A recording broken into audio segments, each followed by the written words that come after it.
Next question देखते हैं कि what is the recommended daily food water intake for an average adult to maintain hydration. तो यहाँ पे ऑप्शन दिया गया है 1 to 2 litre, 2 to 3 litre, 4 to 5 and 6 to 7। तो average daily water intake average adult का होना चाहिए कि 2 to 3 लीटर्स एटलीस्ट। अगर आप समझो कि आपके अराउंड क्लाइमेट बहुत ही हॉट है, तो समझो कि अगर आप राजस्थान या किसी बहुत ही डेजर्ट एरिया में रहते हो तो ये लेवल अलग अलग होता है। समझो अपने 4 to 5 लीटर्स आपके अकॉर्डिंग आप कंज्यूम कर सकते हो। ये एवरेज मात्रा दी गई, ऐसे ही आप ये सबके लिए अप्लीकेबल नहीं है। एवरेज मतलब कि जो नॉर्मल रेंज होती है, जो मिनिमम से मिनिमम आपको इंटेक करनी चाहिए 2 to 3 लीटर। बट अगर अपने डेजर्ट में अगर आप रहते हो या किसी ह्यूमिड बहुत ही हॉट टेम्परेचर में आप रहते हो तो ये मात्रा बढ़ सकती है आपके क्लाइमेट के अकॉर्डिंग, आपकी एक्टिविटीज़ के अकॉर्डिंग, आपका कितना फिजिकल लेबर होता है एंड आपका कितना अराउंड टेम्परेचर जो है उसके अकॉर्डिंग आपकी जो डेली वाटर की इंटेक है वो अफेक्ट कर सकती है।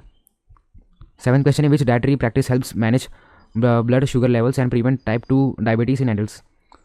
तो कौन सी डाइटरी प्रैक्टिस हमें जो एडल्ट्स में जो दिखाई देती है जो टाइप 2 डायबिटीज़ है उससे कम कर सकती है। यहाँ पे ऑप्शन है consuming large meals infrequently, eating frequent small meals with balance micronutrients, avoiding carbohydrates, relying on sugary drinks for energy. So यहाँ पे ऑप्शन दिया, correct option eating frequent small meals with balance micronutrients. तो यहाँ पे जैसे diabetes के patients को generally यही डॉक्टर सजेस्ट करते हैं कि वो आप जैसे राइस का इंटेक कम रखें एंड जो भी शुगर का इंटेक कर रहे हैं, मतलब जो भी स्वीट्स भी अगर खा रहे हैं तो बहुत ही थोड़ी मात्रा में खाएं, या किसी की आपके खाने में ही वो मिक्स करके आप खा सकते हो जिससे उसका टेस्ट मतलब शुगरी कंटेंट बहुत ही कम हो।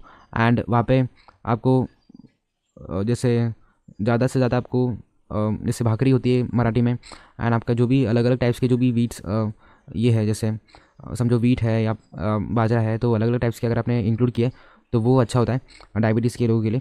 And proper sleep and walking आपका प्रॉपर होना चाहिए, आपका एक्सरसाइज प्रॉपरली होनी चाहिए। एंड आपकी जो भी मील है वो एक साथ कंज्यूम ना करके यहाँ पर उन्होंने बताया कहता है कि यहाँ पर आपको थोड़ी थोड़ी मात्रा में आपको खाना चाहिए जिससे आपका जो भी आपकी डाइजेशन लेवल है वो प्रॉपरली